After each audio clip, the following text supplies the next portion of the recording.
Y yo creo que ya estamos en vivo. Sí. Muy buenas noches a todos los presentes. Es un gusto darles la bienvenida al cuarto taller de investigación aplicada TIA 2025. Es un espacio de diálogo organizado conjuntamente por el Instituto de Investigaciones Socioeconómicas ISEC de la UCB y la Fundación ARO. Hoy tendremos la presentación de la investigación titulada Análisis de la brecha de ingreso laboral entre personas con y sin discapacidad durante el periodo 2021.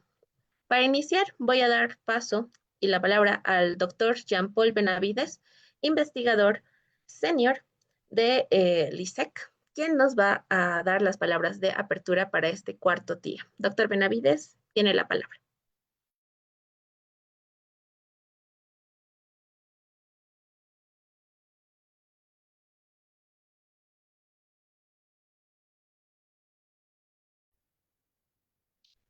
Bien,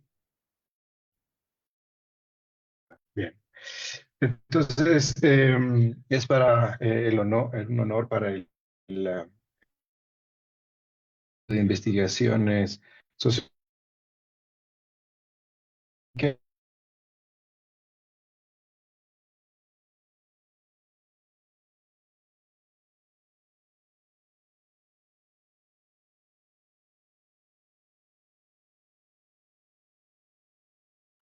Parece que el doctor Benavides tuvo un inconveniente con el tema de su audio. Parece que se nos ha desconectado.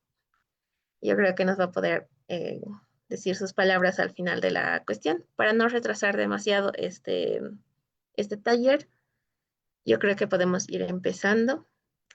Eh, bueno, voy a presentar al expositor de esta noche. Es Carlos Pantoja. Él nos va a dar la exposición de este cuarto día.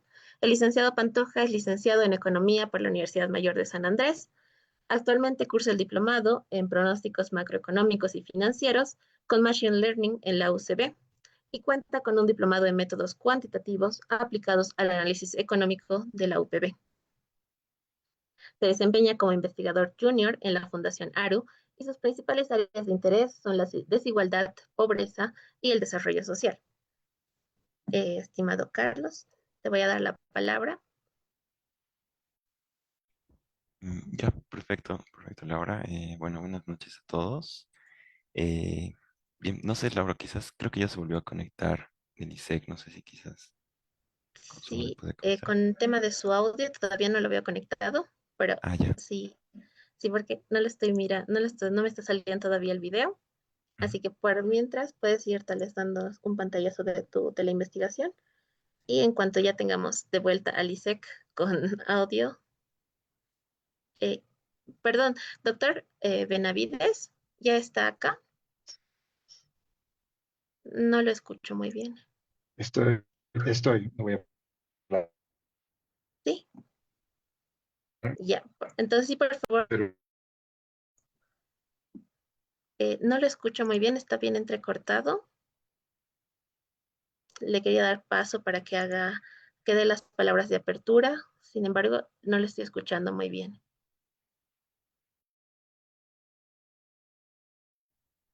Eh, Está bien, sin igual.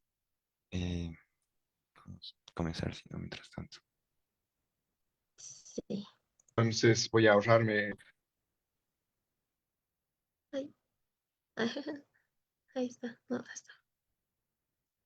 Sí, yo creo que sí empieza Charlie porque no le estoy escuchando muy bien. Está muy entrecortado y se le corta creo que el audio.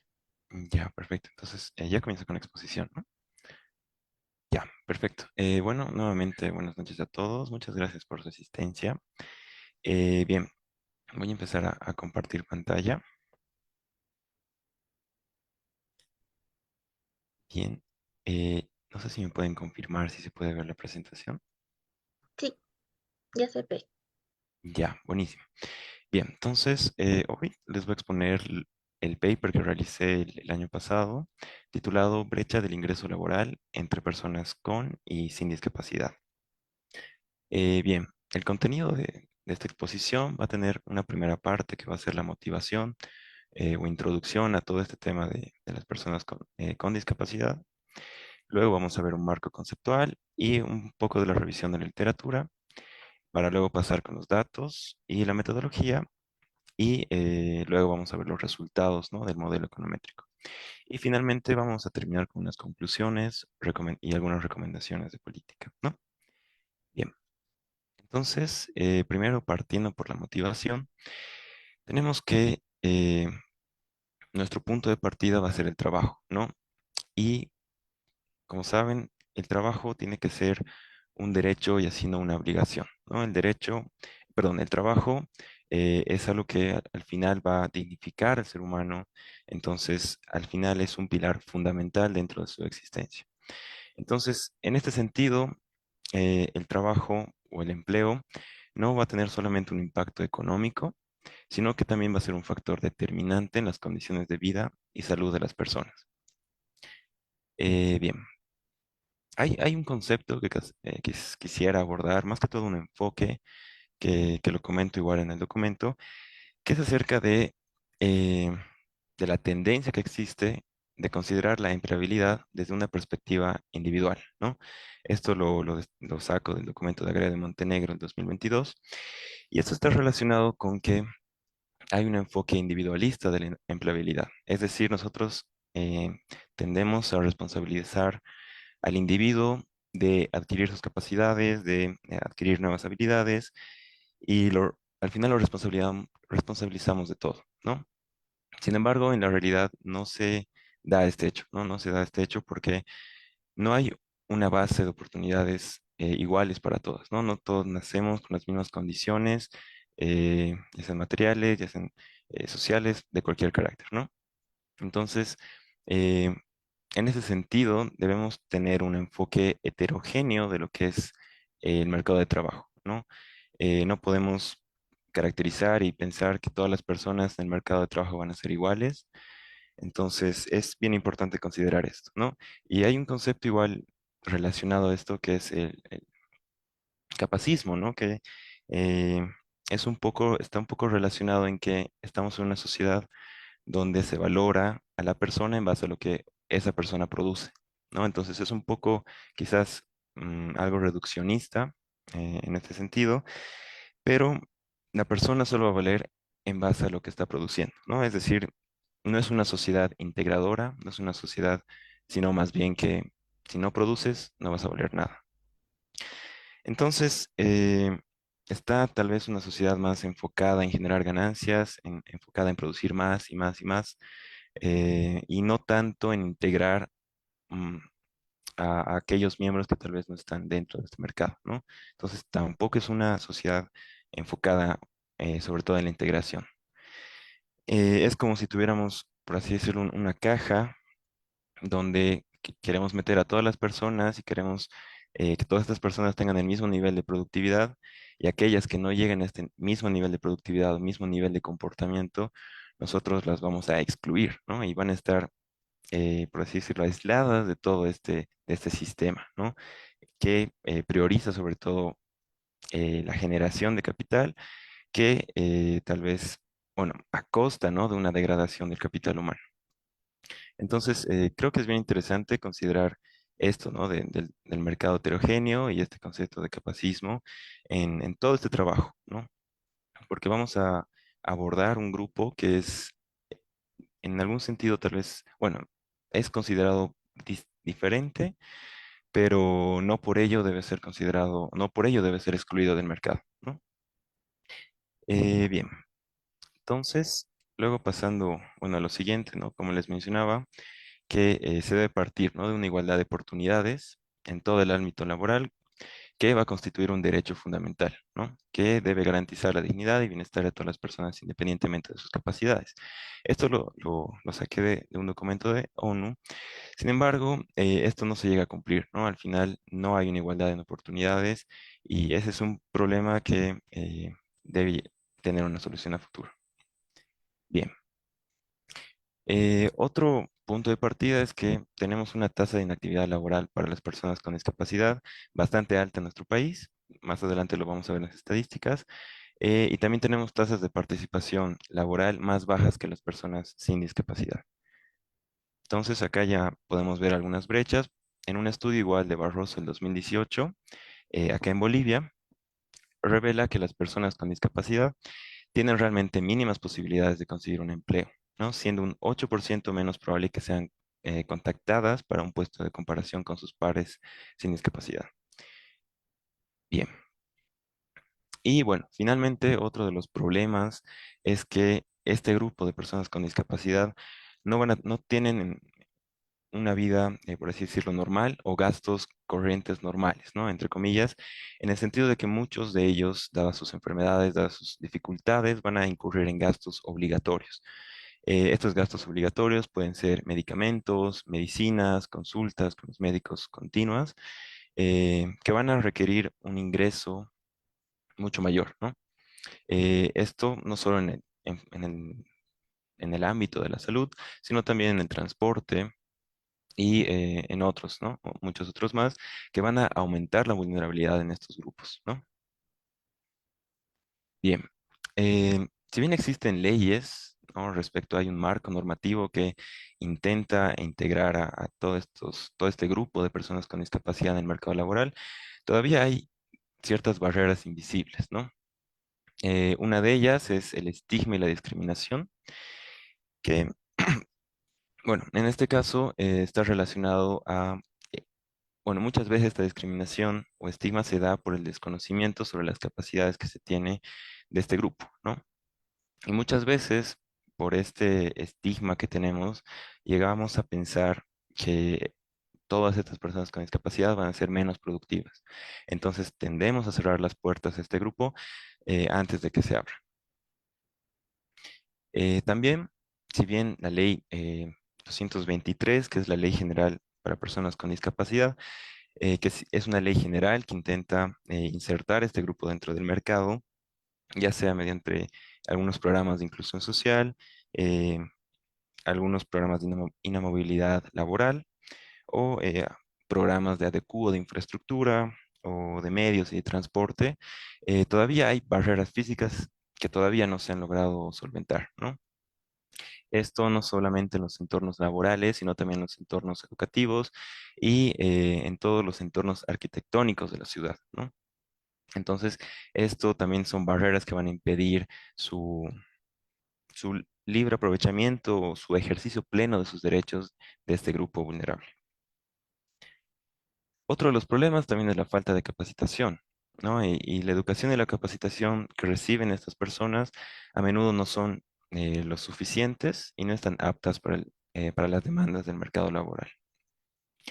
Y bueno, finalmente, todavía existen desafíos en la implementación.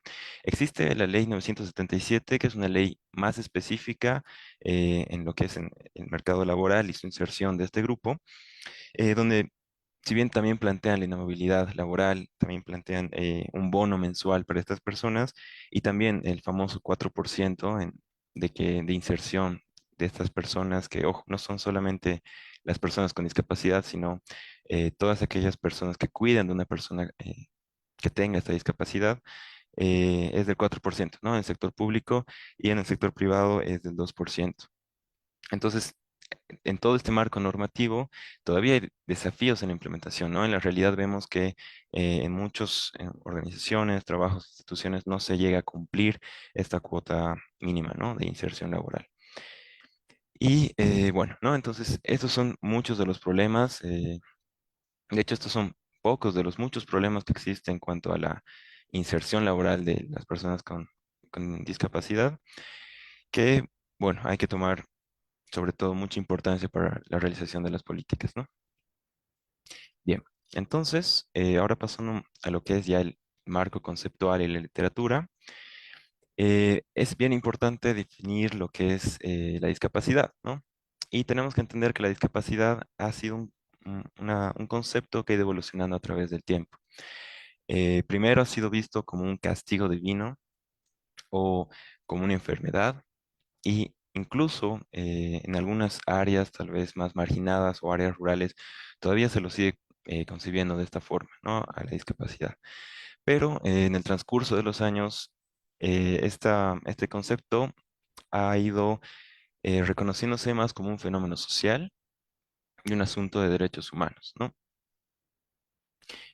Por ejemplo, la Convención de los Derechos de las Personas con Discapacidad la va a definir como el resultado de la interacción entre las deficiencias de las personas y las barreras actitudinales y ambientales que impide su participación plena y efectiva en la sociedad en igualdad de condiciones, ¿no?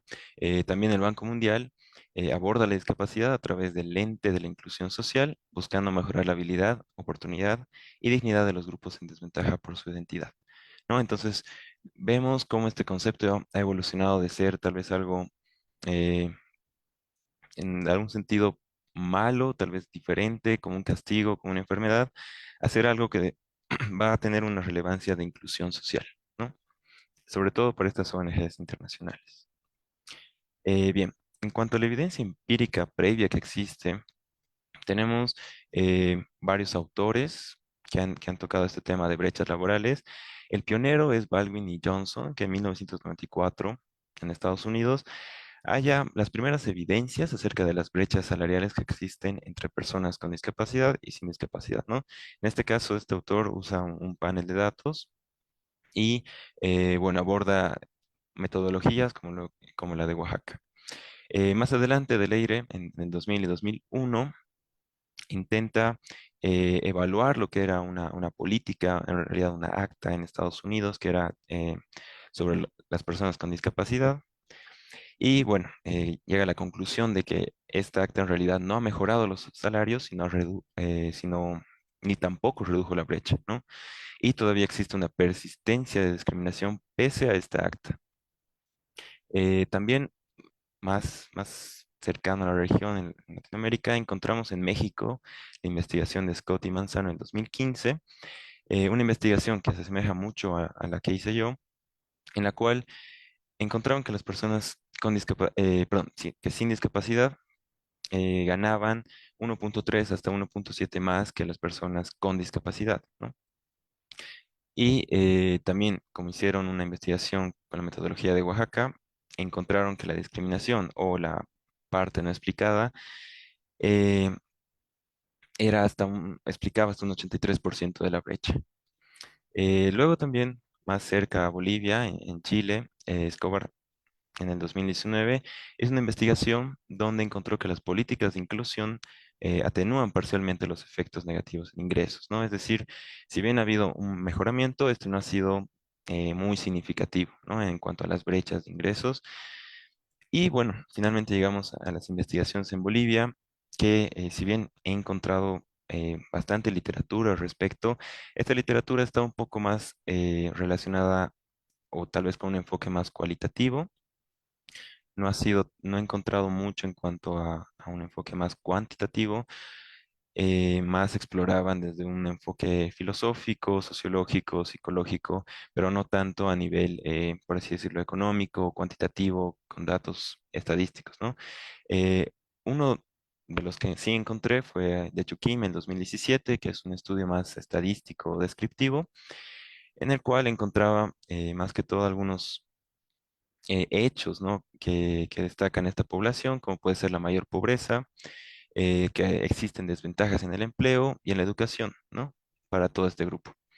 Y bueno, finalmente el estudio de Barroso 2018, que como anteriormente lo mencioné, eh, encontró, ¿no? Una discriminación persistente en el mercado laboral y evidenció mediante un experimento eh, cómo las personas con discapacidad tienen menos probabilidad de ser contratadas, ¿no? Que una persona sin discapacidad. Entonces, esto es en cuanto al resumen de las variables, perdón, de la literatura. Vamos a pasar a los datos. Bien, para realizar toda esta investigación se usó solamente la encuesta de hogares 2021 para construir en este caso, nuestra muestra de personas con discapacidad. Se utilizó una de las preguntas de esta encuesta. Esta pregunta es si tiene alguna dificultad para realizar alguna de estas actividades, ¿no?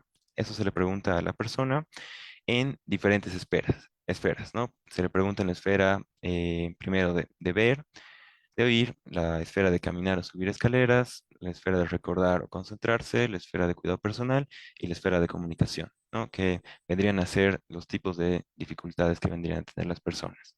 Entonces, en cada una de estas esferas se le pregunta si tiene una dificultad y si las personas responden que han tenido algo de dificultad, mucha dificultad o no han podido realizar la actividad, para este estudio van a ser consideradas como personas con discapacidad, ¿no?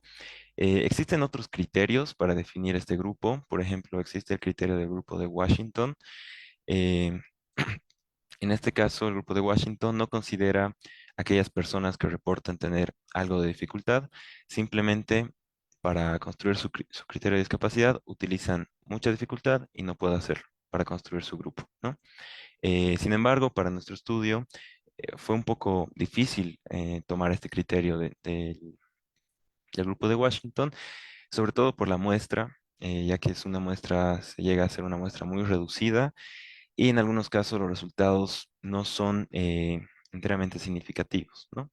Entonces, dado ello y dado también que es importante considerar todos los grados de discapacidad, incluso desde leve, es que nuestro criterio para formar este grupo va a considerar estas tres respuestas, ¿no?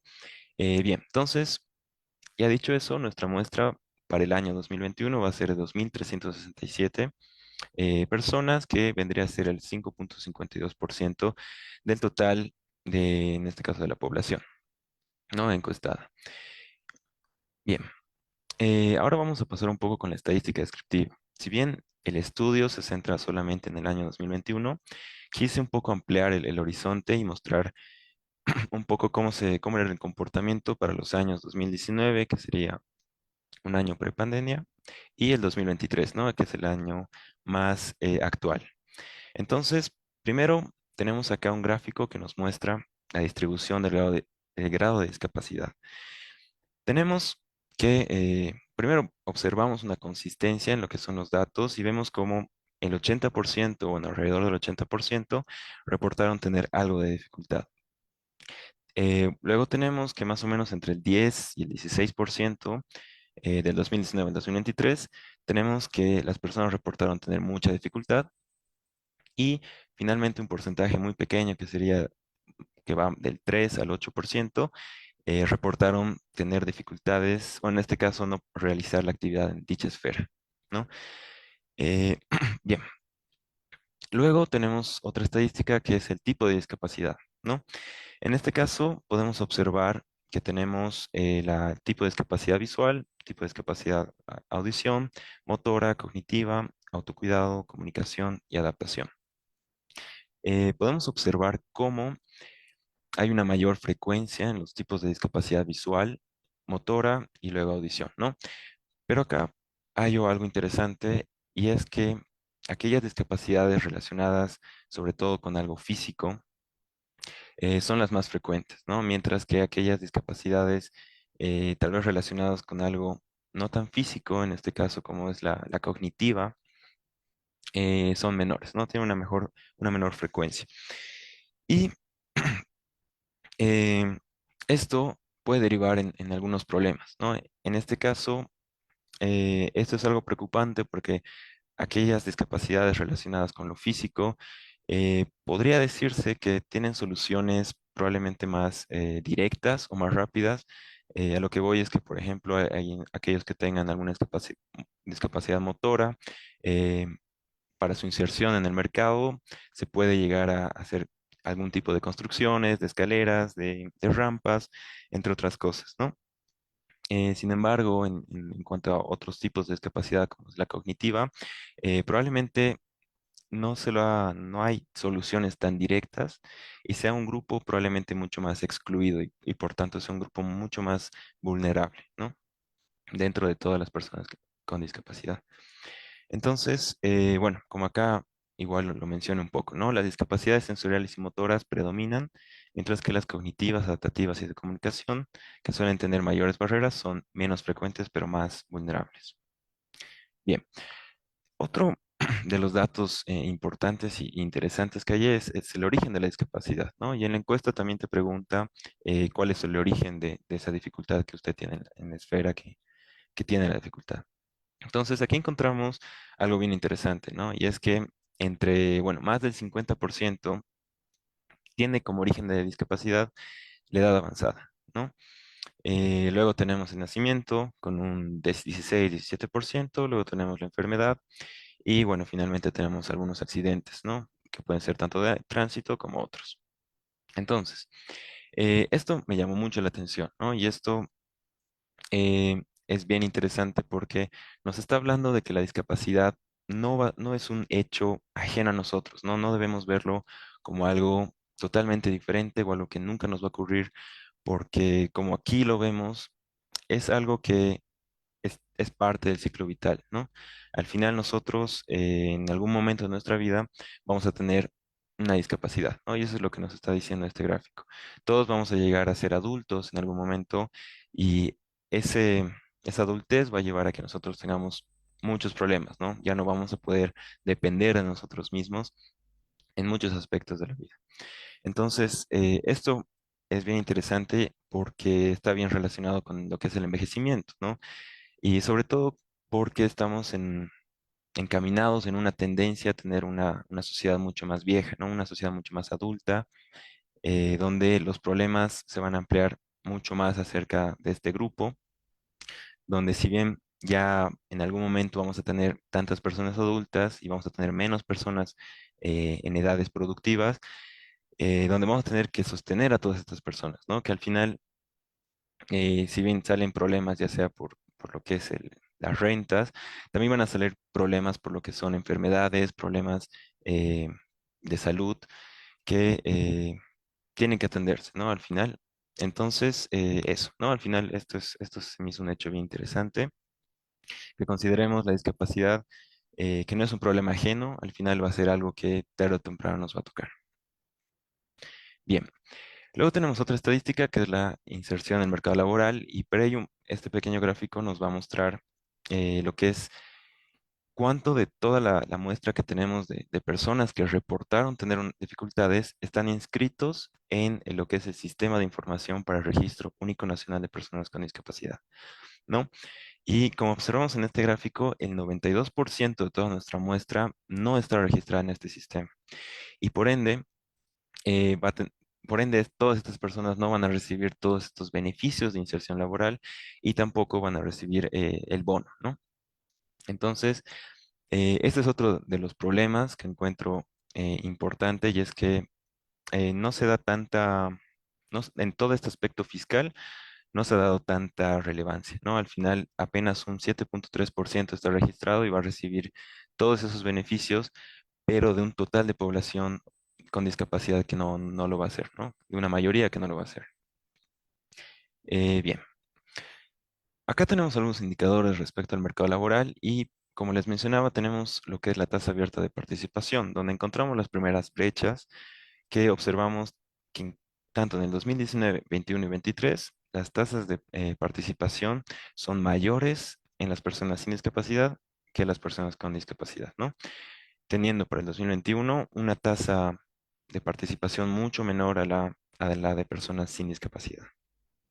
Entonces, esto nos muestra un poco las barreras estructurales que existen y que van a limitar el acceso y la permanencia en el mercado laboral de las personas con discapacidad. Bien, también acá comparo la tasa de inactividad y se observa claramente cómo en los 3 años también tenemos tasas de inactividad superiores en las personas con discapacidad que en las personas sin discapacidad, ¿no? Entonces, esto nos refleja una doble exclusión, lo que significa que no solo enfrentamos dificultades para la inserción laboral de este grupo, sino que muchas de ellas ni siquiera están buscando activamente un empleo, ¿no? Sin embargo, resaltar que si bien aquí no diferencia entre inactividad temporal y permanente, dentro del estudio sí lo hago, ¿no? Y se observa cómo hay una inactividad temporal mucho mayor. Esto nos puede reflejar la dinámica de salud de este grupo y las condiciones sociales que no necesariamente van a eh, implicar una exclusión definitiva, ¿no? O permanente. Bien, y bueno, finalmente tenemos un gráfico de la clasificación de actividad económica para este grupo, donde observamos cómo claramente este grupo está mayormente en el sector primario, ¿no? Está abocado mucho más de entre un 32 a 38%, seguido del grupo de industria, bueno, perdón, en este caso comercio, transporte y hostelería, y bueno, luego está seguido por el sector de industria y construcción. Entonces acá ya vemos primero un pantallazo de cómo las personas con discapacidad están, sobre todo en sectores no necesariamente calificados, ¿no? Si vemos, por ejemplo, el porcentaje que está en lo que son servicios profesionales y empresas, es un porcentaje bastante pequeño, ¿no? Que va desde el 3% al 5%. Y bueno, en la administración pública, educación y salud, igual tenemos porcentajes pequeños y otros servicios también. Entonces, esto ya nos da un dato de que las personas con discapacidad van a estar sobre todo en sectores tal vez no calificados, en el comercio informal y actividades de transporte, ¿no? Y esto se puede deber a barreras que no necesariamente, eh, bueno, que pueden deberse a discriminación o también falta de oportunidades. Bien, ahora sí vamos a pasar a lo que es la metodología.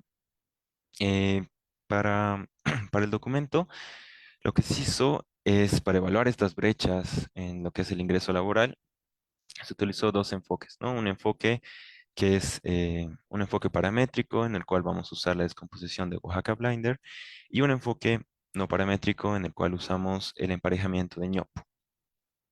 Sin embargo, debemos considerar que existen muchos sesgos, ¿no? Muchos sesgos en cuanto eh, a las brechas que vamos a encontrar.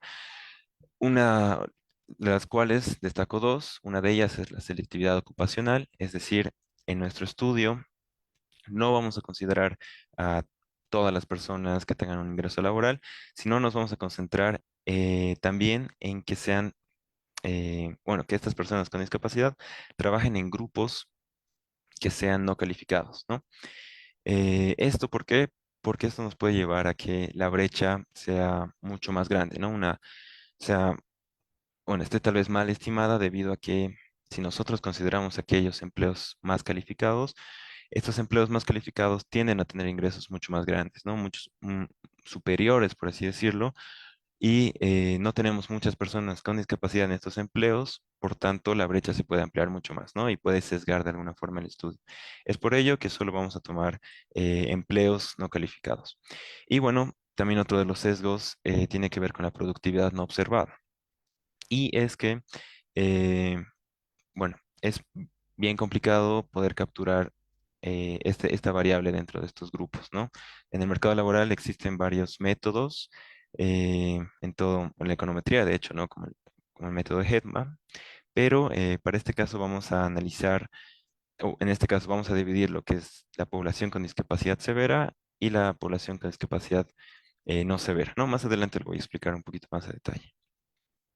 Bien, entonces primero con la metodología de Oaxaca Blinder, este es un método de descomposición en el cual vamos a tener una parte que va a ser explicada por las características observadas, en este caso que va a ser la primera parte, y luego vamos a tener una segunda parte que va a ser toda la brecha que no es explicada por estas características observables, ¿no?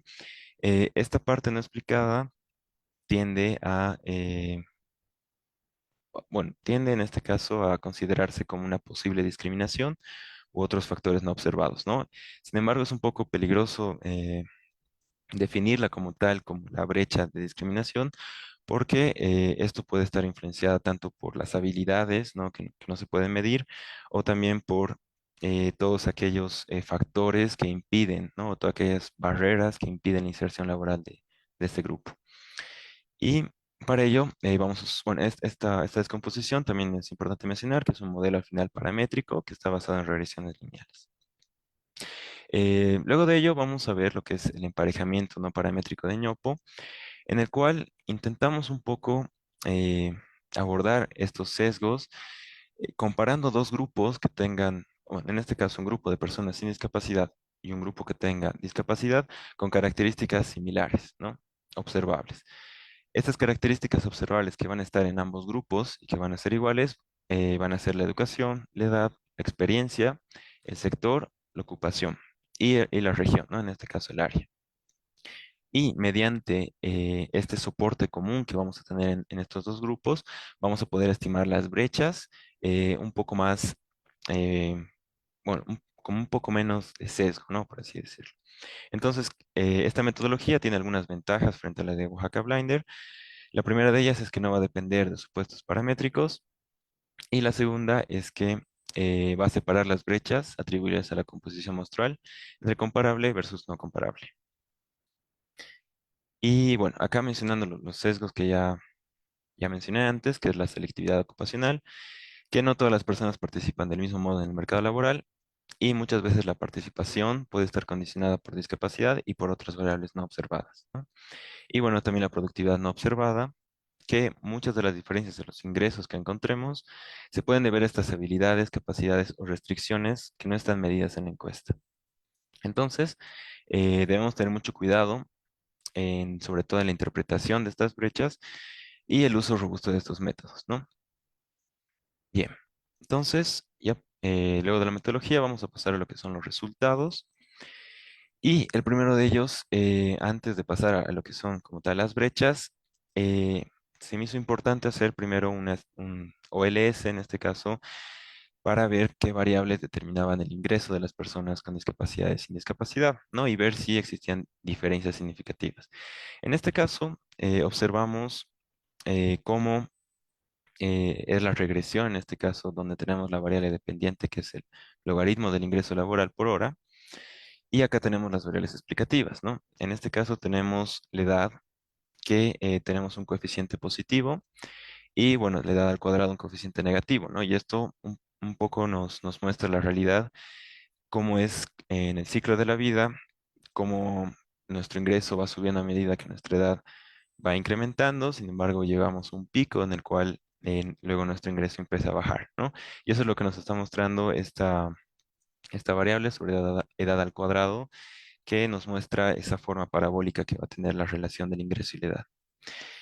Luego tenemos la otra variable que es la escolaridad, que también tiene un signo positivo respecto al ingreso, es decir, a mayor escolaridad nosotros vamos a tener un mayor ingreso laboral. En el caso de la mujer, tenemos que el hecho de ser mujer sí va a reducir en promedio tu ingreso laboral. Sin embargo, para el caso de personas con discapacidad, este coeficiente deja de ser significativo, ¿no? En- Solamente se llega a ser significativo al 5%, ¿no? Y ya no al 1%.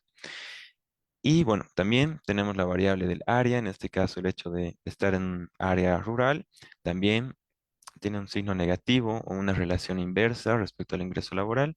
El hecho de estar en un área rural va a reducir tu ingreso en promedio. Y lo mismo ocurre para personas con discapacidad. Y bueno, en el caso de tener un contrato, esta aproximación lo hice mediante la pregunta de si tenía un seguro social. Las personas, en este caso creo que se rezagó un poco, pero las personas que no tenían contrato llegaban a tener un ingreso ligeramente mayor, ¿no? Que una persona que sí lo tenía. Y en este caso, para las personas con discapacidad, no llega a considerar este coeficiente, si no me equivoco, porque no era significativo. Y bueno, al final no fue considerado por ello, ¿no? Bien, entonces, ya viendo un poco qué variables determinaban el ingreso, vamos a pasar a lo que es la descomposición de la brecha. Y en este caso, tenemos acá los coeficientes, ¿no? Tenemos primero aquella ya diferencia, que sería en este caso 0,60, que va a tener una parte explicada, que va a ser, como les mencionaba, explicada por las características observables que encontremos en el modelo, y por otra parte va a tener una parte no explicada, ¿no? Que se va a deber a toda esa parte que no está explicada por las características observables. Entonces, en este caso, en la diferencia vamos a encontrar que o la parte no explicada es 0,14, ¿no? En este caso, si nosotros dividimos en 0,14 dentro del total de la diferencia, nos sale aproximadamente un 23%, ¿no? Que quiere decir que el 23% de toda la brecha no está explicada por las características observables. Bien, a este lado tenemos los mismos resultados, sin embargo, en términos nominales, ¿no? Lo que aquí observamos es que una persona sin discapacidad, en promedio, va a ganar 10,62 bolivianos por hora, mientras que una persona con discapacidad va a ganar 5,77 bolivianos por hora, ¿no? Y aquí ya observamos una brecha de más o menos 5 bolivianos entre las personas con discapacidad y sin discapacidad, ¿no? Pero bien, ¿no? Como mencionaba, este primer modelo va a tener sesgos y esos dos sesgos, uno está relacionada con lo que es las ocupaciones no calificadas y el otro sesgo que les mencionaba está relacionada con la productividad, ¿no? Entonces, lo que se hizo en una primera instancia, si bien acá pudimos cubrir el sesgo de solo considerar aquellas ocupaciones no calificadas para no sobreestimar nuestra brecha, para un poco solucionar lo que es el sesgo de productividad, diferenciamos en lo que es una persona con discapacidad no severa y una persona con discapacidad severa, ¿no?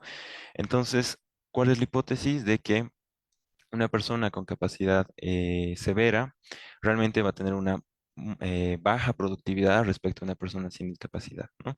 En cambio, nuestra otra hipótesis es que en realidad una persona que no tenga una discapacidad severa va a tener un nivel de productividad, tendría que tener un nivel de productividad similar al de una persona sin discapacidad.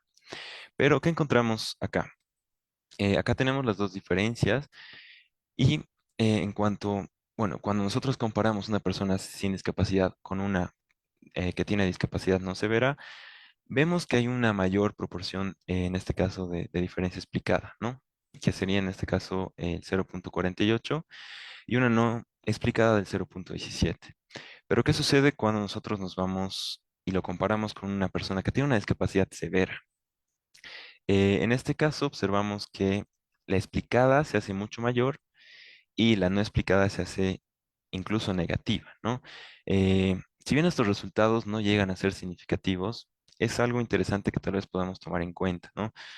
Algo que, si bien no es significativo y tal vez no debamos tener conclusiones sobre esto, lo que nos estaría indicando es que las personas, en este caso, las personas con discapacidad no severa, tendrían una parte de discriminación, ¿no? En este caso, no teniendo mucho cuidado con el término.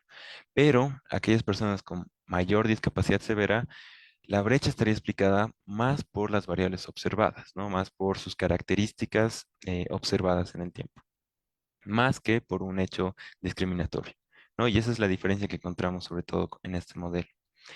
Bueno, acá igual podemos ver las diferencias que nos sale similar, en este caso, la brecha con personas con mayor eh, grado de severidad tienen brechas menores, ¿no? Que aquellas no severas. Bien, finalmente tenemos los resultados del modelo no paramétrico. En este caso, como mencionaba, vamos a agarrar estos dos grupos, vamos a agarrar características similares y vamos a comparar en base a esas características, ¿no? En este caso he ido añadiendo cada vez más una variable, esto para ver un poco la consistencia del modelo. En este caso, en el primer modelo solo he considerado la variable de edad y escolaridad, luego he añadido la variable sexo, luego la variable edad, luego la variable de seguro social y luego la variable de ocupación no calificada, ¿no? Y lo que observamos es que la brecha en este caso es persistente, ¿no? Y es de 0,22. Esto nos estaría indicando que las personas con discapacidad estarían ganando un 22% menos que aquellas personas sin discapacidad. Acá tenemos lo que es la brecha eh, de la parte no explicada, ¿no? En este caso, en el anterior caso, en Oaxaca teníamos que esta no explicada era más o menos de 0,14, ¿no? Pero ahora si observamos con este emparejamiento, vamos a ver que es mucho menor, ¿no? La diferencia no explicada va a ser entre un 0,5 hasta un 0,7, ¿no? Y bueno, acá tenemos la brecha que se explica por las características observables, que igual va más o menos entre un 0,17 hasta un 0,14, ¿no? Y luego tenemos estas dos brechas que es cuando, bueno, en este caso para el grupo sin discapacidad, de cuando se logra emparejar y cuando no, ¿no? Y lo mismo para el grupo B. Y bueno, finalmente acá tenemos lo que es la división en cuantiles del ingreso. Entonces, en esta parte de acá podemos ver la división y en esta parte las brechas, ¿no?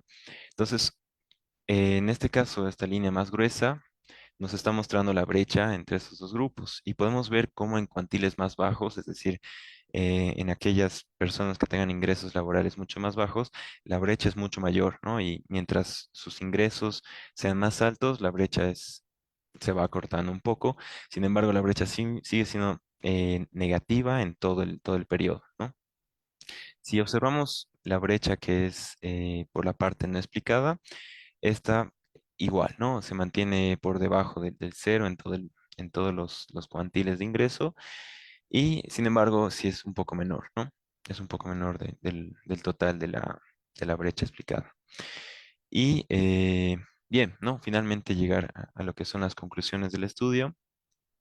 Y la primera conclusión a la cual se llega es que existen desigualdades, ¿no? Que son significativas en ingresos para personas con discapacidad.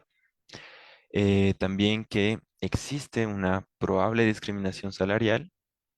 eh, y esto, sobre todo, se va a dar en segmentos de baja calificación, ¿no? Que es por donde hemos entrado en nuestro trabajo.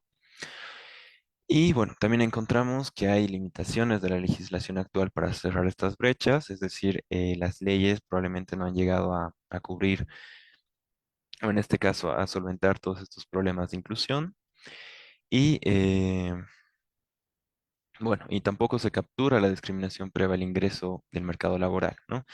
No estamos capturando en nuestro modelo en lo que son las restricciones en el acceso a educación y formación profesional para las personas con discapacidad, ¿no? Aquí un poco entrando en las limitantes que tiene nuestro estudio. Y bueno, algunas implicaciones para política es, bueno, fortalecer la implementación efectiva de la Ley General de Discapacidad 223 y la de inserción laboral de este grupo, que es la 977. Luego también diseñar programas activos de empleo inclusivos. También mejorar el acceso de personas con discapacidad a educación e información profesional, en el sentido de que este es el punto de partida, ¿no? Muchos, debido a la exclusión temprana en la educación, es que muchas personas con discapacidad no llegan a tener tal vez ese nivel de educación requerido o demandado por el mercado laboral y por ello sus ingresos llegan a ser también más bajos.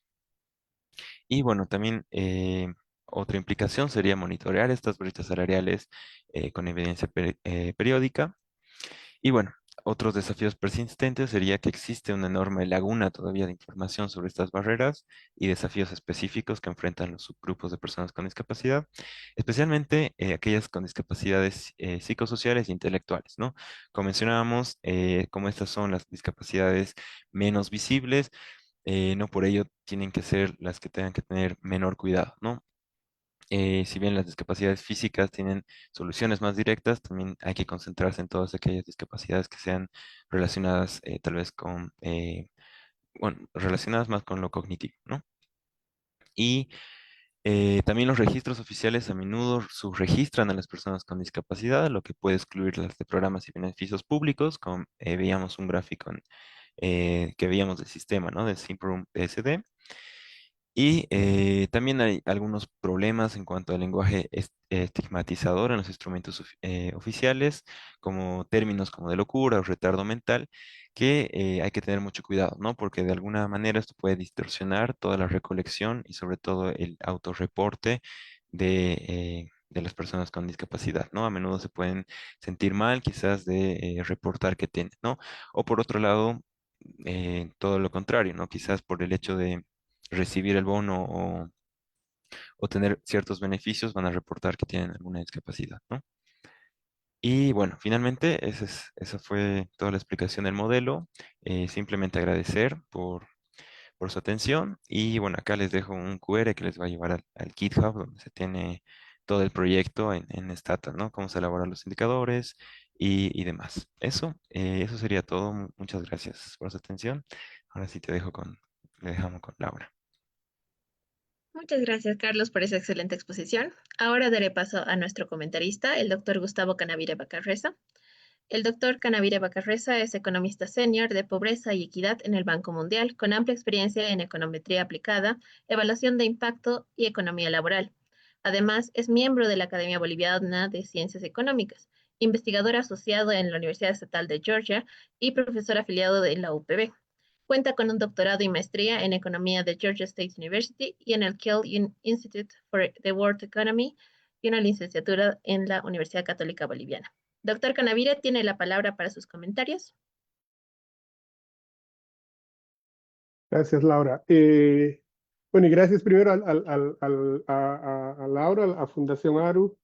Veo ahí que está mi profesor Wilson Jiménez y al ISEC, obviamente. Y ahí habéis visto en algún lugar que Hans Seidel también estaba involucrado en eso. También un saludo para la fundación que en su momento me ha apoyado bastante. Entonces, van mis agradecimientos y saludos a todas las instituciones y a todos ustedes que están conectados viendo este ejercicio. Entonces, eh, vamos a los comentarios del paper en general. O sea, hay dos formas de comentar, creo, este tipo de cosas. Uno es un poco más académico y otro es un poco más desde el punto de vista de policy. Dado que el paper es más académico, la presentación ha sido bastante más policy, en cierto sentido, bastante extensa. Eh, pero el paper es un poco más académico. Entonces yo tengo como un balance de las dos cosas para que por ahí la quieran tenerla en cuenta. Entonces, cuando uno piensa en este paper, primero que uno está pensando en la parte académica. Si piensas en la parte académica, lo primero que te preguntas es si este paper ya ha sido publicado. Viendo dónde está en una revista que no la conocía, de ARU, que se llama ARU Search, si no me equivoco. Y si es un paper publicado, el tener comentarios por ahí no es tan apropiado, no es tan necesario en este punto. El paper ya está publicado, ya está desarrollado, ya. ¿Para qué quieres comentarios? Entonces, el primer punto es no para Carlos, sino para el ISEC, ARU, que están organizando, que mi recomendación es que se hagan este tipo de espacios si van a hacer papers académicos sobre papers que estén en desarrollo, de manera que los comentarios que uno puede dar les pueda servir al autor y no sea quede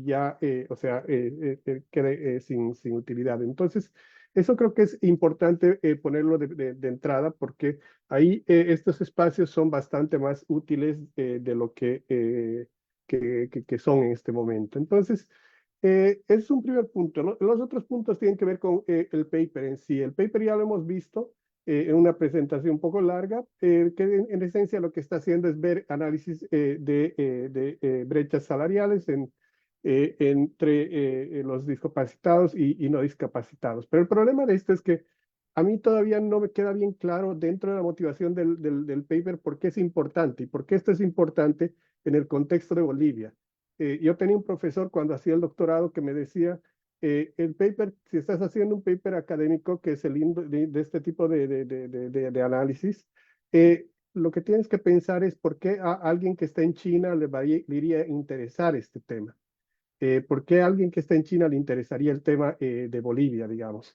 Por ahí no tiene tanta relevancia si es solamente de Bolivia. La relevancia viene a ser por la parte de discapacidad.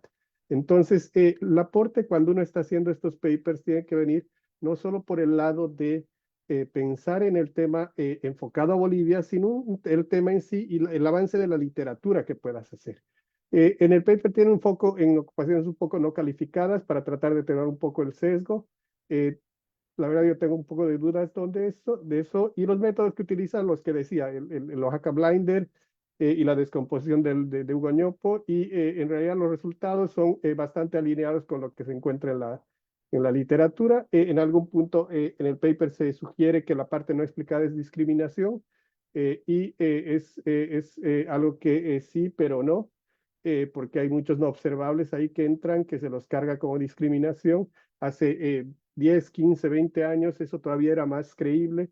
Ahora con el nuevo contexto, con todas las nuevas herramientas que hay, es más difícil que se crea eso. Y lo que les decía, ¿por qué que me interesa el paper si no soy de Bolivia? O sea, como boliviano es muy bonito, es muy interesante, pero si vos quieres vender esta idea para más afuera, creo que es un poco más difícil. Una crítica de entrada para este ejercicio, y Carlos, no es ninguna crítica personal, estos comentarios van para que puedas mejorar. es la falta de evidencia en el paper. Entonces, en el paper hay varias opiniones que están bien, o sea, todos tenemos opiniones, pero varias opiniones sin respaldo. Entonces, cuando estás dando una opinión, siempre tiene que estar respaldada en un paper académico, especialmente por evidencia que venga de otro paper, evidencia sólida o que venga con datos. Entonces, a lo largo del paper se comete ese error que hay que verlo. La importancia del tema bien la ha puesto Carlos. Obviamente la inclusión laboral, él argumenta que es un derecho humano. Hay otra persona hay otra gente que por ahí no está tan alineada con eso, especialmente un contexto neolibertario que existe especial en Bolivia, por ejemplo, y que las desigualdades salariales también afectan la equidad social, todos sabemos eso. Entonces esos temas de por sí son importantes, y el tema en sí que él está tocando es bastante importante y es muy relevante. Entonces, el ejercicio contribuye al debate del empleo también en cierta medida informal, y obviamente es bien importante este texto, este tema. ¿Por qué? Porque terminas eh, aportando cierta evidencia a un grupo que ha tenido una discriminación, una invisibilización sistemática a lo largo del tiempo. Entonces, esos puntos creo que justifican la importancia del tema. Sin duda es bastante relevante. Pero ¿cuál es el problema con este tipo de estimaciones? Cuando uno se mete a hacer este tipo de juegos, es el problema que Carlos también enfrenta en este paper, que tiene que ver con el tamaño reducido de la muestra para las personas por discapacidad. La muestra que se tiene en estos casos es relativamente pequeña. En el caso de la encuesta del INE, creo que era como 5%, después se van sacando unos limpiando la base, terminas como, creo que eran como 600 en alguno de los casos que he encontrado. Entonces tiene una muestra bien chiquitita. Entonces el poder que puedes hacer es bastante complejo. ¿Y qué problemas también tienes atado a eso? Es que no puedes segmentar por el tipo de discapacidad. O, por ejemplo, el género que tienes, precisamente por ese ejercicio. Ahora, ¿cómo puedes solventar eso? Más adelante podemos conversar, pero una de las formas es hacer algo que don Wilson Jiménez me ha enseñado hace mucho tiempo, que bajo algunos supuestos podrías hacer un pool de encuestas, es decir, unir 2 o 3 encuestas que te permitan tener una muestra un poco más grande. Puedes agarrar y hacer ese tipo de ejercicios para poder tener un poco más de muestra y poder hacer un ejercicio más fuerte en ese sentido. También la selección que utiliza para poder atenuar el sesgo, eso también te limita problemas de gente, la generalización de todos esos resultados. Y finalmente, la crítica fácil que cualquiera puede hacerla. En este caso, la discapacidad está basada en una autodeclaración. Cuando vos vas a hacer la encuesta al hogar, no vas y le pides un certificado de discapacitado per se. Si te lo da, está bien, pero tú tienes que creerle al que te está haciendo declarando en la encuesta. Entonces, ese es un problema que hay que reconocerlo, ¿no? Dentro de la encuesta. No puedes hacer nada, pero tienes que reconocerlo. ¿Y cómo terminas haciendo eso? Contrastando si estás bien o estás mal. Puedes utilizar, no sé si en Bolivia hay registros administrativos sobre estos temas, pero puedas comparar con esos registros. Entonces, ese tipo de cosas se salen no solo en este paper, sino salen en cualquier análisis que tiene este tipo de datos. Entonces, son cosas que se pueden mejorar y se puede pensar en cómo solventar esos datos. Después, el otro caso, los temas un poco más de metodológicos, la parte de Oaxaca Blinder. A ver, Oaxaca Blinder esa metodología viene desde hace ya mucho tiempo. Se han hecho no miles, pero se han hecho varias variaciones de Oaxaca Blinder. Incluso yo he hecho alguna cosa más temporal de Oaxaca Blinder. Parte del problema es que es poco flexible y asume una linealidad directa entre los dos grupos al comparar. Y en este caso, la parte no observada, la parte no explicada, termina teniendo unos problemas que pueden ser unos sesgos de especificación que se los atribuye harto a discriminación. Entonces, ese cuento de que en el paper dice, pero no dice que es discriminación, hay que tener un poco claro que esto puede ser, pero no es discriminación. O sea, no estamos midiendo discriminación, sino hay una parte que no estamos simplemente con los datos que tenemos poder explicarlos. Entonces, Oaxaca Blinder no te sirve para eso. Hay que tener un poquito de cuidado con eso. La otra parte es la selección, la participación laboral, que básicamente, obviamente, la forma más fácil es corregir por Heckman. Básicamente, ¿por qué? Porque quieres controlar la entrada al mercado laboral y ver si ese sesgo de selección que pueda haber en la entrada al mercado laboral está creando algún tipo de problemas en tu estimación de las funciones de ingreso, especialmente si estás utilizando una función de Oaxaca Blinder en la que tienes dos funciones de ingreso. Entonces, una cosa que se podría hacer en este ejercicio es pensar en cómo corregir ese sesgo de selección y meter eso dentro del Oaxaca Blinder. El uso del matching de Hugo, Hugo Ñopo, creo que se podría mejorar en tus ejercicios. Si no me equivoco, tenías bastantes variables, tenías muy pocas variables continuas, había muchas más variables dicotómicas. Entonces, eso en la estrategia que tiene Hugo puede terminar haciendo algo de ruido. Entonces, podría mejorarse ese juego. Entonces, ¿qué se podría hacer? Repitiendo lo que te había dicho, hacer el modelo, controlar por Heckman para la participación laboral. Creo que ese es un cuento que puedes meter.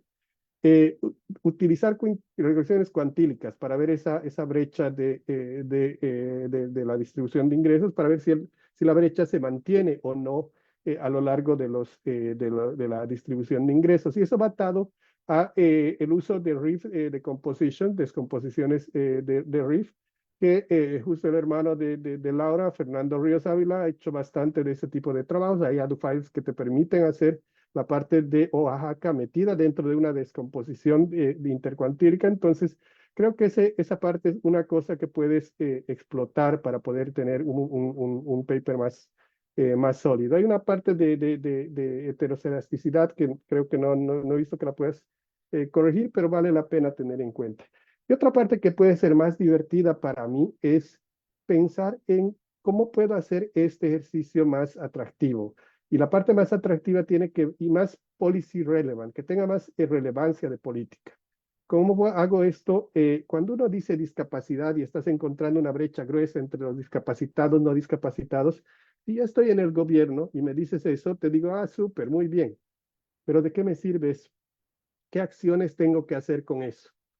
Y vos me vas a decir, no, tienes que fortalecer la ley, implementar la ley. Ya, ¿qué parte de la ley es la que tengo que implementar?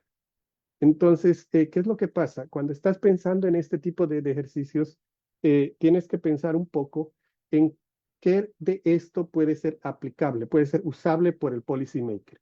Si ustedes están ahorita estamos pensando en periodos de elecciones en Bolivia y tenemos una ronda de candidatos que están ahí sentados al frente, poder agarrar al candidato y decirle, esto es lo que tienes que hacer. ¿Por qué? Porque tengo este paper y en el paper me está diciendo eso.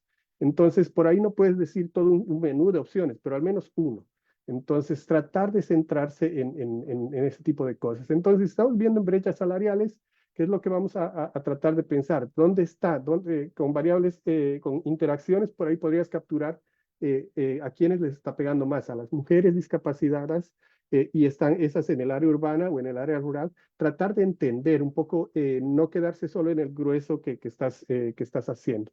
Entonces, eso te puede servir para que pensar, que te llamen y te digan, sentate con todos los asesores económicos de los futuros presidentes, ¿qué consejos le puedes dar? Entonces, poder aterrizar con ese cuento es importante en esto.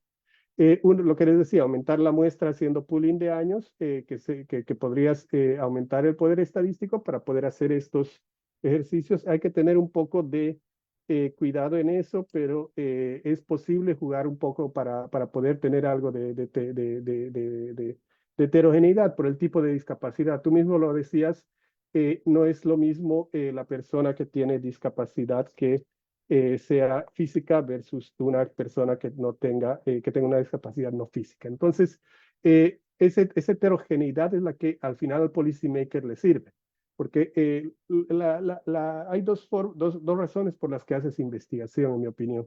Una tiene que ver porque quieres hacer avanzar en el conocimiento. Y está perfecto, eso es súper bueno. De hecho, gran parte de mi trabajo, de mi carrera, lo he hecho haciendo eso. Pero hay otra parte que tiene que tener un poco de implicancia de política pública. Entonces, ese balance es el que tienes que tratar de pensar cuando estás haciendo un paper de este tipo.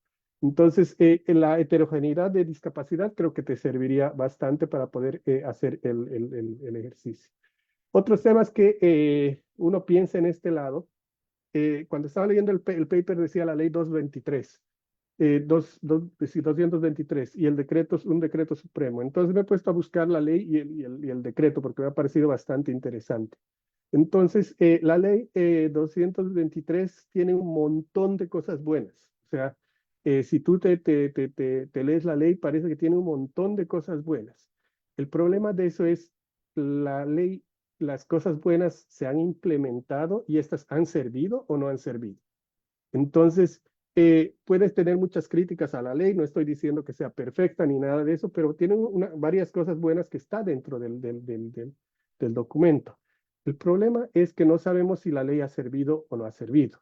Entonces, esa ley o las partes que esa ley trata de tocar han servido o no han servido. Y si no han servido, tratar de entender por qué. Entonces, en este tipo de cosas, tratar de pensar en los efectos de las políticas un poco más específicas sobre qué impacto han tenido sobre la población discapacitada. Creo que es bastante importante y relevante en términos de política pública. Y también, como decía al principio, si tú tienes un paper, no quieres que solo lo lean en Bolivia, quieres que lo lean para afuera.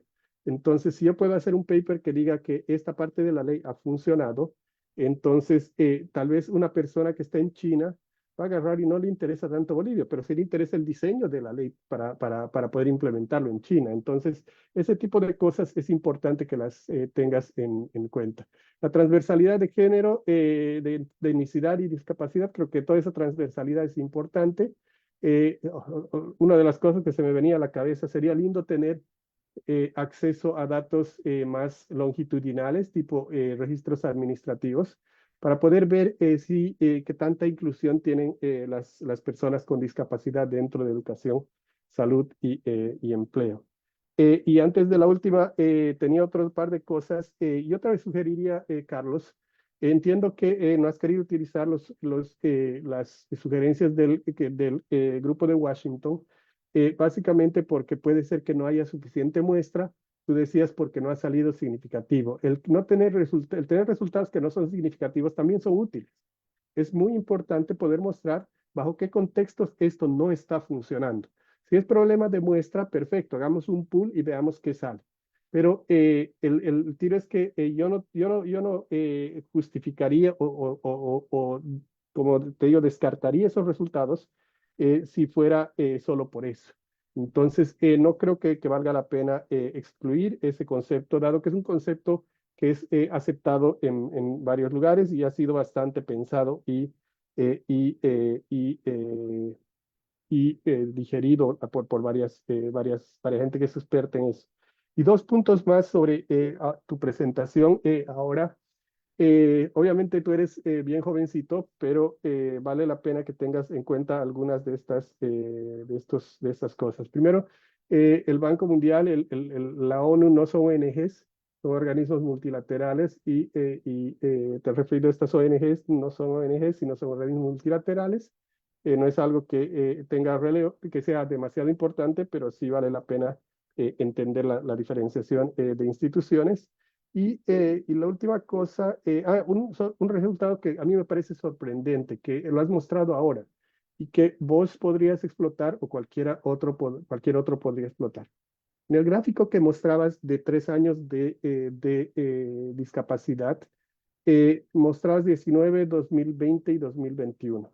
Entonces, lo que veías ahí es que hay un porcentaje muy alto de gente que tiene, creo, mucha discapacidad o discapacidad total o algo así, que bajaba mucho del 2019 al 2020. Creo que era de 8% a como 3 punto algo por ciento.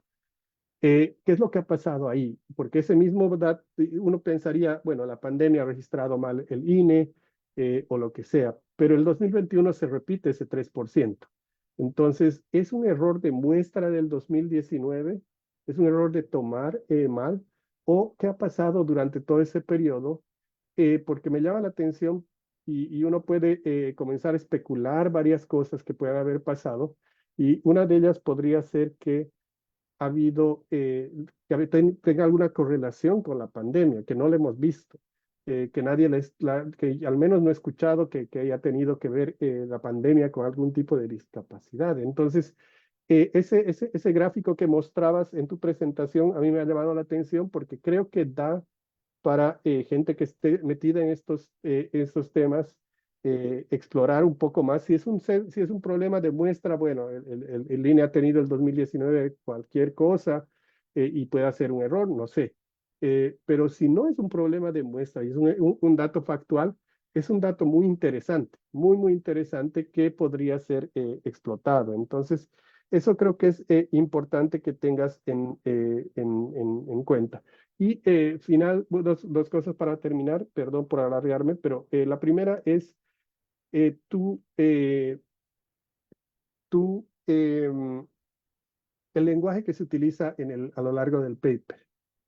Hay que tener un poquito de cuidado con el lenguaje, especialmente en estos temas que terminan siendo demasiado sensibles. Siempre que tomas temas de inclusión, tienes que tener un poco más de tacto al cuidar y cuidado en las palabras que se terminan incluyendo. Así que hay que tener un poquito de eso.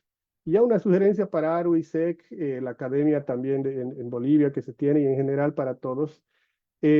A mí me parece súper que ARU tenga su revista, que el ISEC tenga su revista, que la UPB tenga su revista, pero el desarrollo de la academia, al menos en economía, en el país no está tan grande. Yo no creo que sea en este punto, eh, creo que una estrategia que pueda servir para estas tres instituciones, bueno, tres, cuatro instituciones, el pensar en unificar la producción académica en una sola revista, pero de alta calidad. Creo que el unificar esfuerzos ya a nivel institucional les puede beneficiaría mucho más al país porque te pone en lugar de tener revistas que son pequeñas, porque yo he trabajado antes en universidad, sé lo que cuesta levantar una de estas cosas, eh, creo que sería mejor estrategia poder fortalecer eso como uno solo, hacer equipos y no actuar tan independientemente, sino actuar como un todo. Y de ahí la idea de estos comentarios obviamente no es criticar al trabajo, sino tratar de dar algunas sugerencias para que pueda Carlos hacer otro documento que sea más fuerte y encantado también de conversar sobre esto más adelante, no tengo ningún problema. Y de nuevo, solo para terminar, gracias al ISEC, a Aru, a Laura y a la Fundación Hans Seidel por haberme invitado a leer y comentar este paper. Gracias.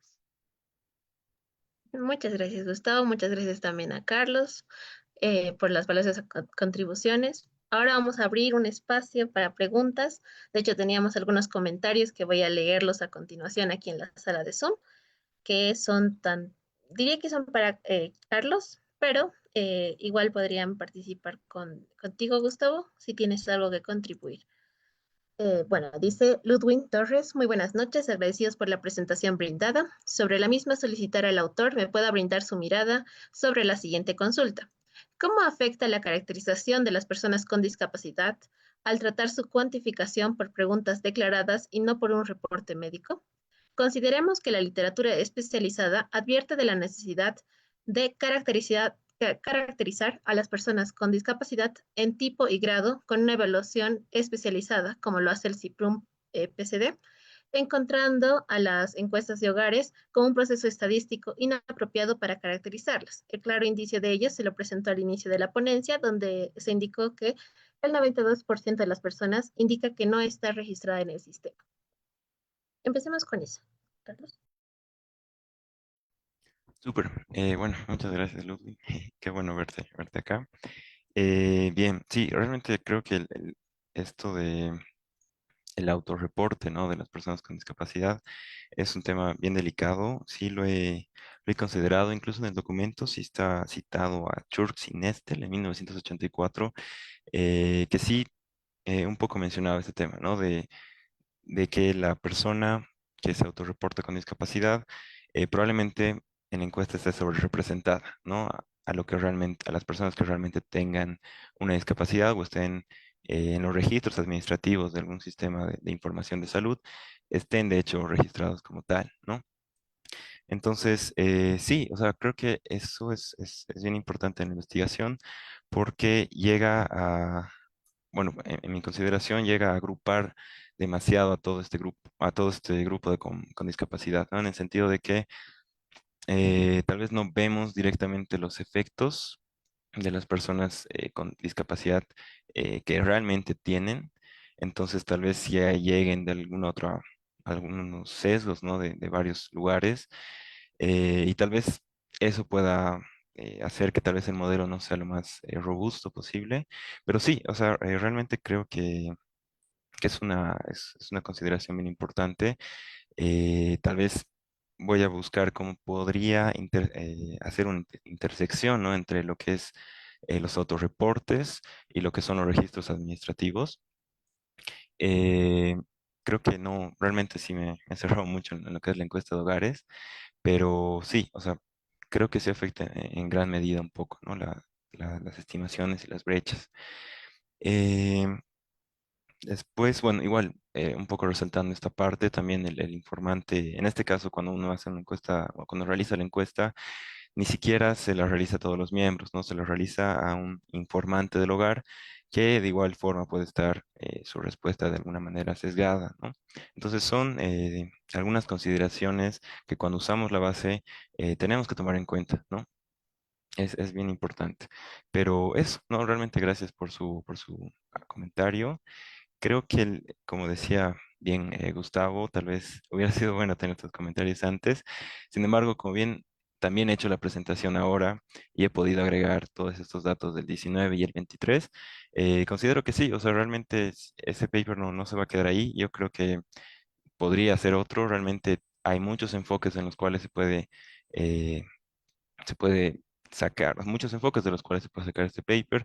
Por ejemplo, la evaluación de la política, que era en un inicio la cual quería hacer un poco, y intentar, ¿no? Solventar otras barreras que me he encontrado, ¿no? Pero eso, muchas gracias, igual, Ludwig, por tu comentario. Laura, sí es que puedo aumentar a eso. A ver, ¿cómo yo veo esto? Yo creo que el uso de las encuestas de hogares no es el mejor instrumento para hacer este tipo de ejercicios. Obviamente, el mejor instrumento podría ser tener registros administrativos que puedas parearlos con datos de mercado laboral. Pero en Bolivia hay dos problemas grandes. El primero que tienes un mercado informal que es muy grande. Entonces, con un mercado informal que llega al 70-80%, o sea, es bien difícil poder tener información fidedigna de ingresos laborales. Entonces, no vas a poder hacer ninguna aproximación por ese lado. La segunda cosa es que lastimosamente existe limitación acceso de datos de registros administrativos porque todavía Bolivia está en el camino para lograr ese tipo de cosas. No se ha llegado al punto que tienen otros países como Colombia, como Ecuador, como Brasil, en los que puedes hacer pareo de registros administrativos. Entonces, eh, bajo esa situación no podrías hacer nada. Si quieres el escenario ideal, no podrías hacer nada.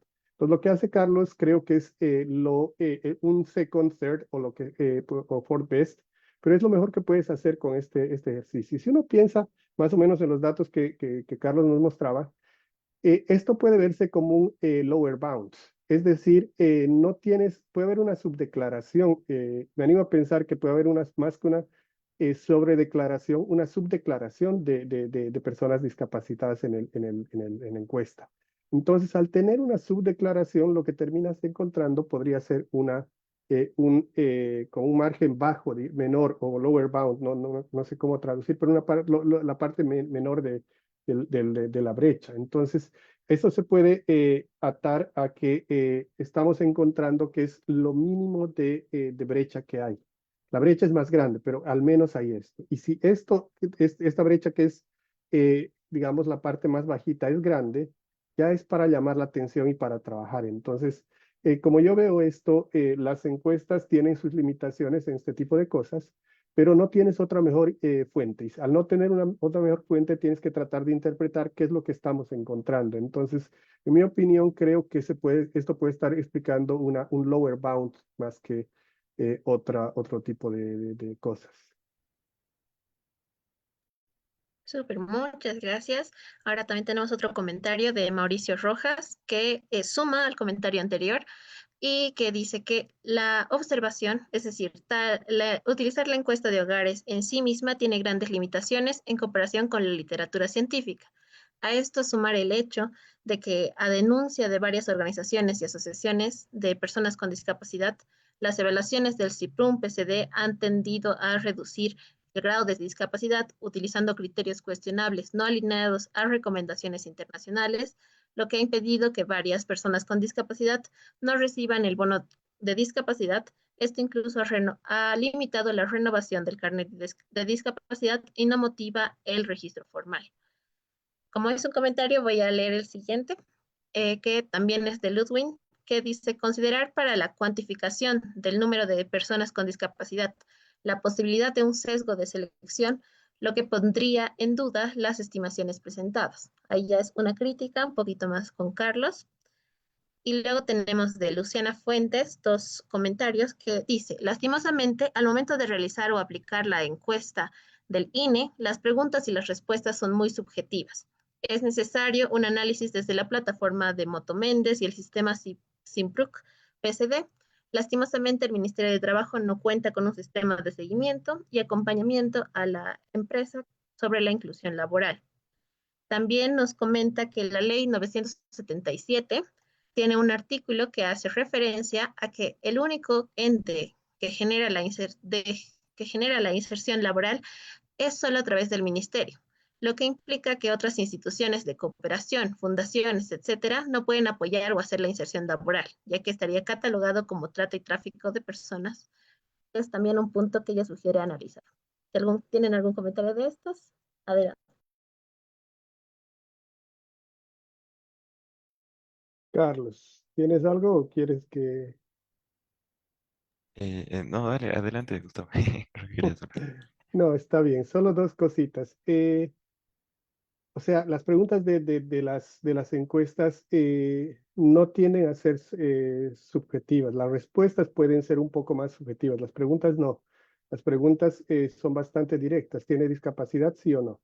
Entonces, no tiene un contenido subjetivo. Que haya una subdeclaración de eso es distinto. Puede haber subdeclaración. ¿Por qué? Porque yo no quiero responder, no quiero decir que tengo una discapacidad o no. Entonces, que haya una subdeclaración es otro tema. O sea, lo que menciona ahí que el análisis debería hacerse a través de una plataforma, es lo mismo, creo exactamente lo que uno quiere.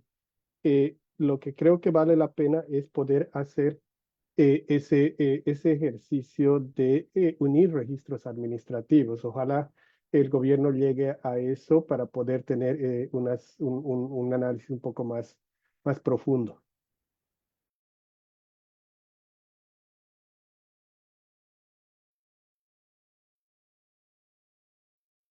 Súper, muchísimas gracias. Creo que tenemos a alguien que quiere hablar.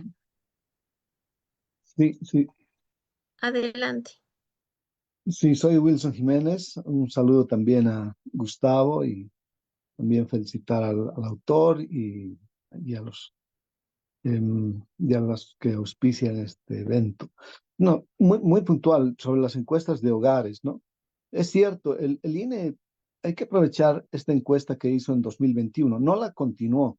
Es decir, en 2021 apenas tenía dos preguntas, perdón, en el 2019 tenía dos preguntas y en 2021 añadió otras, ¿no?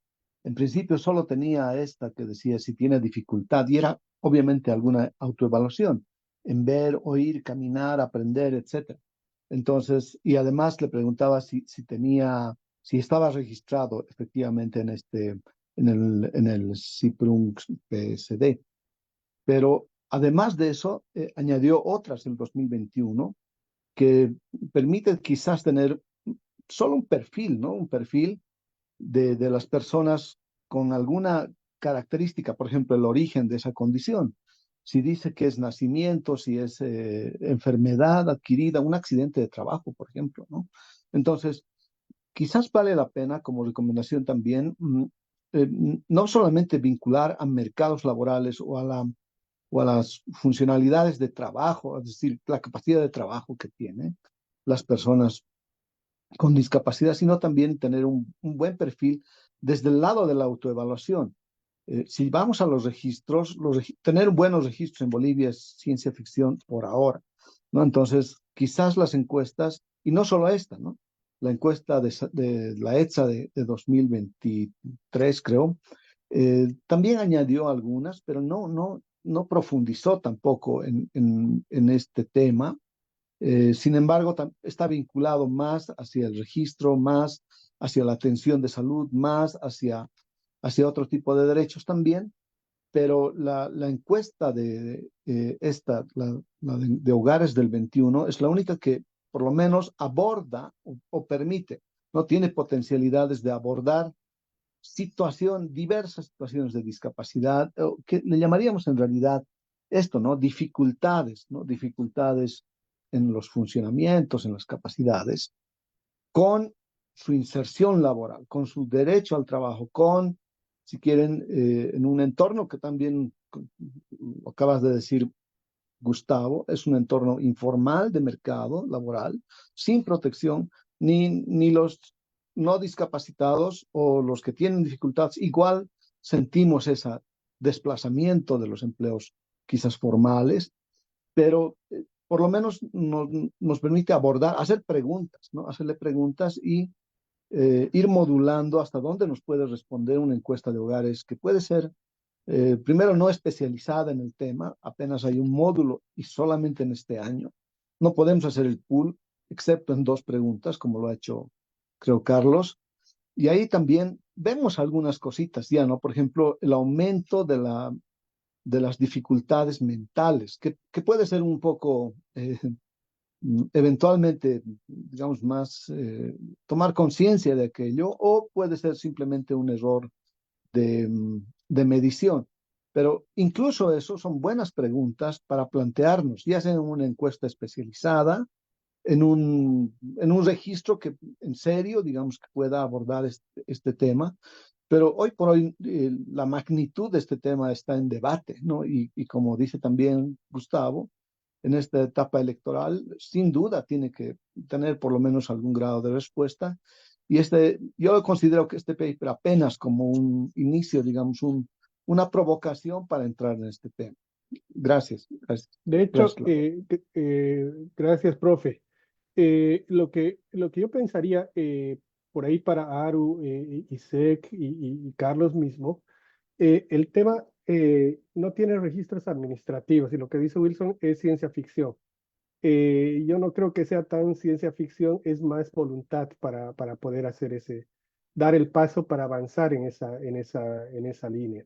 Es difícil, sí, pero es posible. Ahora, ¿quién va a dar el paso? Pues no queda otra que el gobierno, el sector privado no puede dar.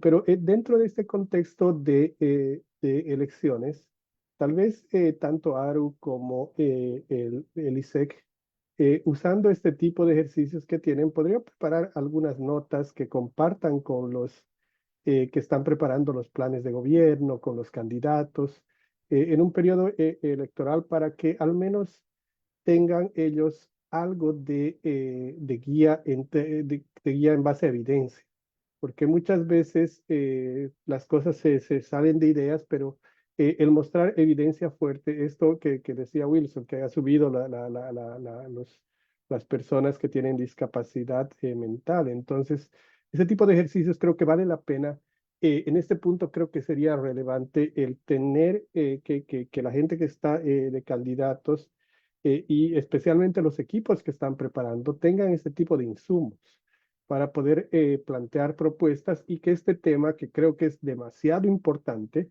demasiado importante, pueda ponerse sobre la discusión. Entonces, esa sería, yo creo, una oportunidad que tienen las instituciones para esto en Bolivia y dado el contexto que se tiene ahora.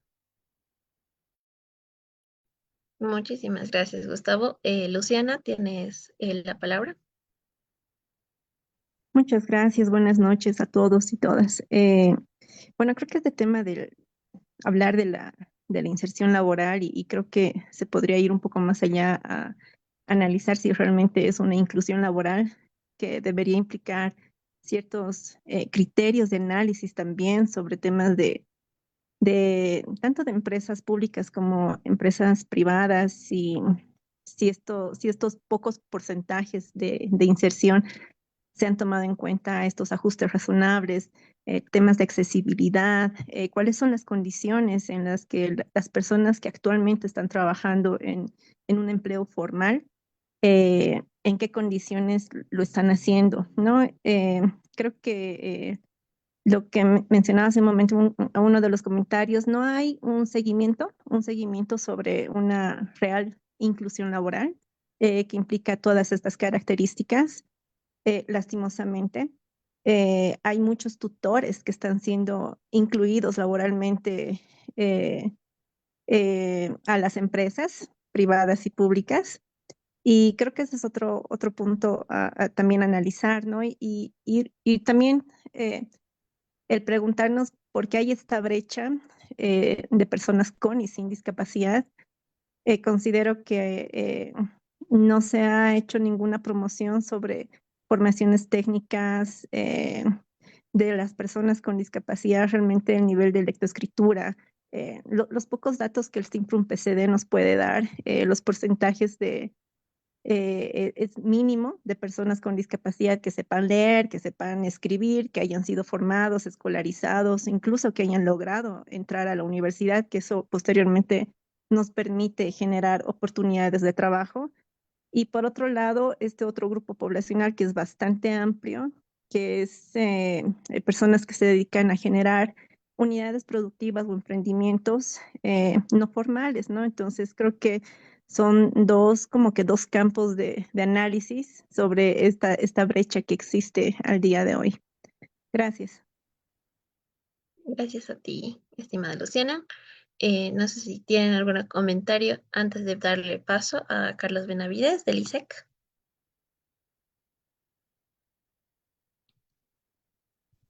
Y ya. O Muchas después. gracias. Disculpe. Ya, perfecto. Estimado Carlos, yo creo que ya hemos tenido nuestra ronda de preguntas, nuestro Jean-Paul. Vamos a darte paso para dar las palabras de cierre de este día. Creo que ha sido bastante enriquecedor, así que te doy paso, Jean-Paul.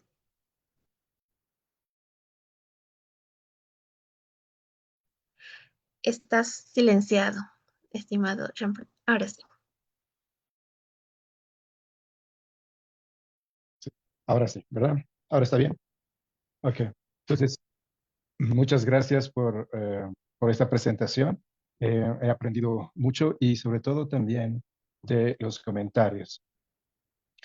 Em, eh, Concuerdo mucho con los comentarios que ha hecho Gustavo, que le agradezco también las otras reflexiones acerca de la producción y la difusión científica en Bolivia. Creo que ese es un debate que está vivas, corriendo. Yo creo que el debate hay que hacerlo, esas iniciativas de publicaciones están también funcionando. Lo peor sería que no hubieran. Entonces, creo que ese debate lo podemos iniciar en algún momento. En todo caso, ese es un reto que vamos a asumir desde el punto de vista del SEC y vamos a invitar a Wilson y a todos nuestros amigos, compañeros de ARU y otros que están haciendo estos esfuerzos para continuar con las publicaciones. Eso dicho, la revista LAGED, que el ISEC ha promocionado hace mucho tiempo y que apoya ahora, está también ahora en manos de la carrera de Economía y con eh, el Colegio de Abogados, la Asociación de Economistas de Bolivia. Sobre los comentarios, yo creo que este es un buen inicio de un tema que hay que conocerlo. Así como no hay debates y no hay revistas, tampoco hay un avance en el conocimiento con trabajos en este sentido, por más problemas que estos se encuentren, ya sean en términos metodológicos como en términos de las muestras. Eh, no puedo estar más de acuerdo con Gustavo Cañaviri acerca de buscar dato administrativo. También estoy de acuerdo con el querido Wilson eh, de que este es el principio del ovillo que sigue jalando. Pero de violencia familiar contra las mujeres y menos qué sé yo, sí, de, del funcionamiento del sistema de justicia y donde sí se encuentra uno de estos datos administrativos, también es bien importante recurrir a los datos que asociaciones o grupos específicos y especializados en este tema puedan tener. Cierto, no tienen la misma calidad, la misma metodología y muchos otros estándares en términos de recolección de datos que el INE y otros institutos nacionales pueden tener. Abrir los ojos, poner el debate encima de la mesa en este periodo y en otros periodos. Entonces, el tema de investigación creo que tiene mucha vuelta que dar y aportar al conocimiento. Con esas palabras, quisiera agradecer de nuevo esta colaboración con ARU, al expositor Carlos y a tan excelente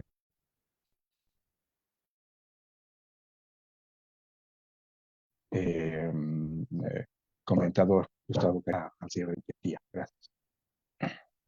Muchas gracias, estimado Jean-Paul. Ahora, tal vez algunas palabras finales de parte de nuestro expositor, comentaristas que quieran dar. Sí, bueno, no, realmente primero agradecer realmente todos los comentarios. Sí, o sea, realmente agradezco los comentarios porque ayudan sobre todo a que, aparte de que este paper pueda crecer, igual a que yo mismo pueda crecer, ¿no? Como investigador. Entonces, eso, ¿no? Yo creo que al final el paper nunca se llega a terminar, siempre salen más y más cosas. Entonces, no, realmente bien agradecido por todas sus observaciones. Voy a incurrir más en este tema, ¿no? Y sobre todo en temas de salud, que son temas que realmente me interesan mucho y realmente quisiera abocar más. Y bueno, no, realmente agradecer a todos por su presencia. Simplemente igual, tal vez con lo de la encuesta de hogares y adicionar que si bien tal vez nos hemos llegado a resultados tal vez muy significativos, igual la parte descriptiva creo que es bien importante, ¿no? Como mencionaba Wilson, creo que esta encuesta de hogares nos ayuda a ver patrones, ¿no? Nos ayuda a encontrar ciertos patrones a lo largo del tiempo. Si bien tal vez no tenemos esa consistencia a lo largo de todas las encuestas de hogares, sí podemos tomar periodos, ¿no? Y en eso ver cómo ha sido el comportamiento de diferentes grupos. Entonces, eso, ¿no? Realmente agradecido. Muchas gracias. Lau, Gustavo, Wilson, los del ISEC igual, a todos por sus comentarios y eso. Muchas gracias. Laura, solo una última cosita, perdón por hablar, pero eh, al ISEC y a la ARU, a la Fundación ARU, primero me parece excelente que tengan este espacio. Me parece súper bueno, foméntenlo, háganlo crecer y hagan que las cosas suenan más fuerte. Entonces, felicidades por esta iniciativa. Me parece genial que hayan podido hacer eso. Y a Carlos, felicitarlo por el esfuerzo. Creo que es un primer paso, como dicen, que está muy bueno y que vale la pena que le metas la ficha porque son temas que son demasiado relevantes y que te pueden llevar más allá de donde piensas. Y no, felicidades por el trabajo y gracias por la invitación. Muchas gracias. Muchísimas gracias a ustedes. A nombre de Natalia Pérez, directora ejecutiva de Fundación ARUD, quiero agradecer también a todos por acompañarnos esta noche, tanto las personas que estaban por Facebook como las personas que tenemos acá en el Zoom. Este espacio reafirma, como bien han dicho, el valor del diálogo, la investigación rigurosa y el debate informado para enriquecer todo el tema de la investigación aplicada. Un especial agradecimiento a Carlos Pantoja, que nos ha expuesto este tema, y también al doctor Gustavo Canavire por compartir sus conocimientos, reflexiones acerca de todo este tema. También los invitamos a sumarse a los próximos días, donde seguiremos promoviendo este espíritu de intercambio y construcción colectiva. Les deseo una excelente noche y nos vemos en el próximo taller. Hasta pronto.